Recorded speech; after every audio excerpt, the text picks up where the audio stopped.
Shalom. I'm Minister Dr. Cynthia Marie Whitley, but I'm not your conventional minister. The name of this podcast is Be Aware. Be aware of your thoughts. Each week, we will review self-realization tips using primarily biblical references through storytelling. We will reflect on our thoughts and become aware.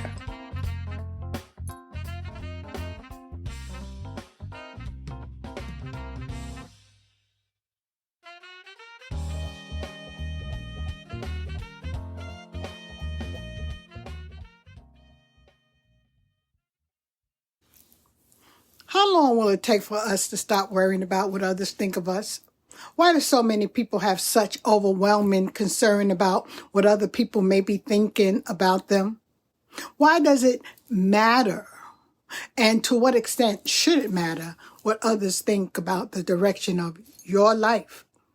Is everyone concerned about the thoughts of others? Today I will give my opinion as I sought the answer to these questions because I want to understand. I want to know where this fits in our spiritual understanding. Just as Harriet Tubman knew in her heart that freedom was a God-given right to all humans, I intuitively believe that we are not to care what others are saying about how we should live our lives, because it denies our right to live and express life freely. I've watched several movies, TV shows, TikTok, and Instagram reels where people are routinely over concerned at one time or the other about what other people say and think of them. Most admit that they know better, but they still let it control their actions in their life.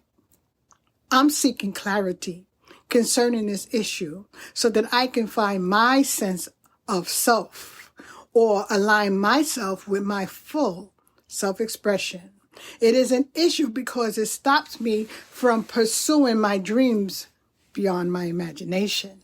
I do not want to leave this expression as a life unfulfilled because I stayed preoccupied and worried about how the pursuit of my dreams might not be accepted in the eyes of a few. So I've taken the position that I must let go of this concern. I will let it go. Let it go. So although you too may have picked up this need to please others sometime in your youth, it is a practice that it would behoove us to undo because it doesn't serve us well. Stop rehearsing the thoughts that people hold about you. Stop listening and then follow their instructions. It doesn't matter who it is that's trying to control your life. Stop rehearsing the gossip hurled at you and do not participate otherwise. Stop rehearsing the well-meaning criticism and judgments of often well-meaning persons. Let us stop holding on to the judgment fired at us from both haters and those who love us. I know it is fearsome to be judged because judgment has the hint and act of condemnation and death from the beginning of times. This is because over the centuries, many have created decrees and atrocities in the name of their truth. In truth, no one has the authority to judge another, although systems have been created for the sole purpose of control. Have you not read Isaiah 2:22? Put no more trust in man who has only the breath of life. The New International Version says, stop trusting in mere humans. The Farrar Fenton translation says, trust not in man with his passionate or impulsive or intense breath. To what good can he plan for himself?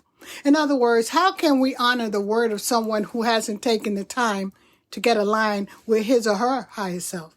How can they give sound direction? A Course in Miracles says that we should reserve awe only for the Holy Spirit within. In a man-to-man capacity, it is out of order and not appropriate to bow down to another. We are all equals as human beings. This bowing down to other men, women is a learned habit from old, which was and still is forced by powerful energies powering over the weak in relationships.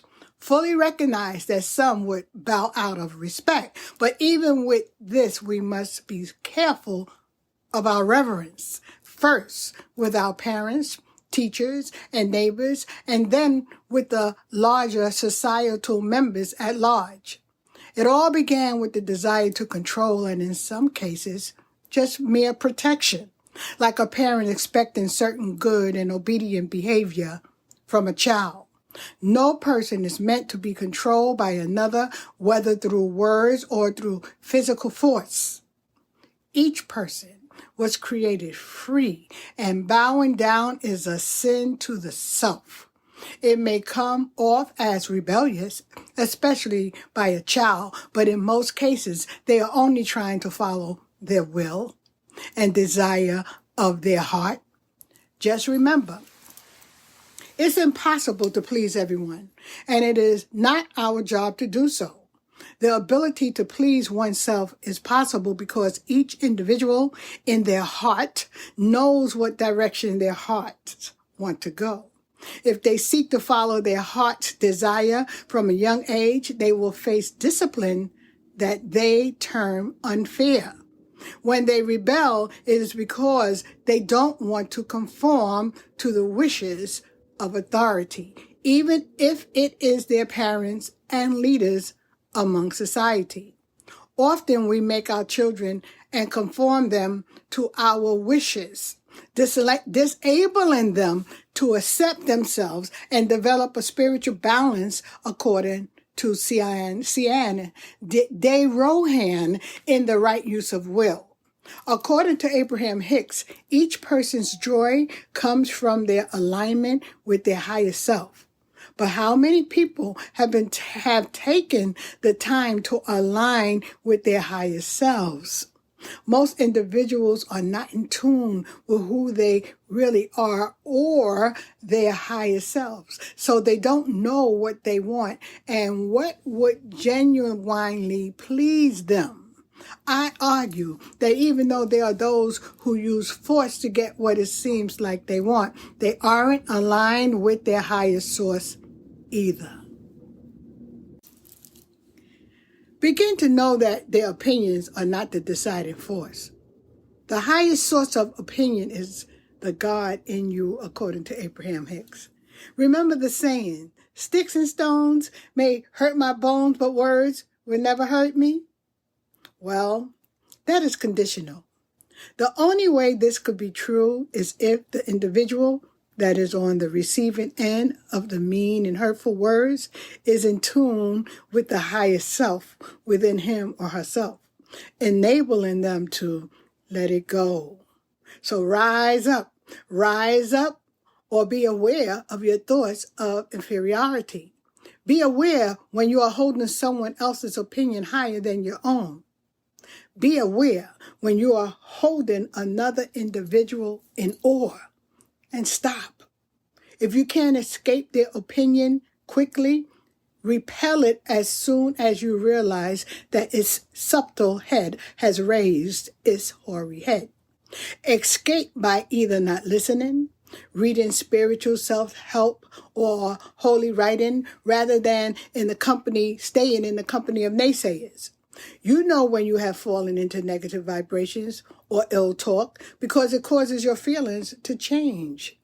You are taken out of your alignment with the source within you when you meet up or are raised by those that are forever criticizing you or dictating the direction of your life. You disagree with their vibration when your heart doesn't agree, and you should. No one owns you. You must be aware of your yearnings and higher self. No one is going to save you from the judgment of others. No one is going to help you find your spiritual balance. You must save yourself. We are responsible for living our life according to our deepest desire. Only we and the Creator know what that is. We are our own saviors. Until we get this, we will be at the mercy of others. Peace and shalom. Shalom, everybody. Thank you for listening and watching if you're on my YouTube channel. For the next 3 weeks, we will have guests on Be Aware. Be aware of your thoughts. All the guests are special. In January, we will have another special guest, and her name is Jocelyn Herman Saccio.